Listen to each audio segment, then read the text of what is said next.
சீமான் என்ன கேக்குறான், உங்க பெரியார் இருந்தவங்க நாங்களாம் படிச்சோமா கேக்குறாப்ல. என்ன கேக்குறாரு, அன்னைக்கு ஔவையார் இருந்தாரு, திருவள்ளுவர் இருந்தாரு, அவங்க எல்லாம் எந்த பள்ளிக்கூடத்துல பெரியார் இருந்தா படிச்சாங்கன்னு கேக்குறாரு. கேட்க நல்லா இருக்குது.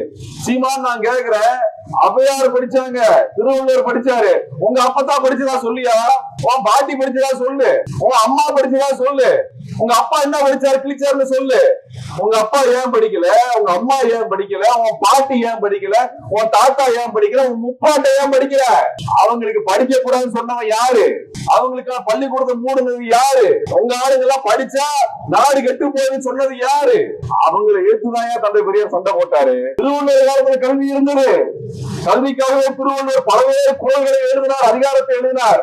அது வேற. அதுக்கப்புறம் ஏன் பள்ளிக்கூடம் மூடிச்சு கேட்டியா?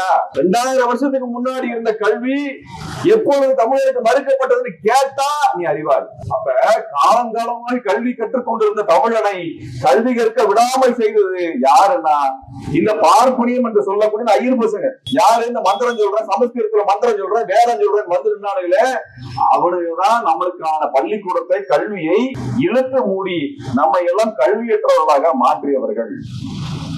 இவங்களை எடுத்துதான் தந்தை பெரியார் சண்டை போட்டு அன்னைக்கு இருக்க பள்ளிக்கூடத்துல நம்ம பிள்ளைங்க எல்லாம் படிப்பதற்கான ஏற்பாடுகளை செய்தவர் தந்தை பெரியார்.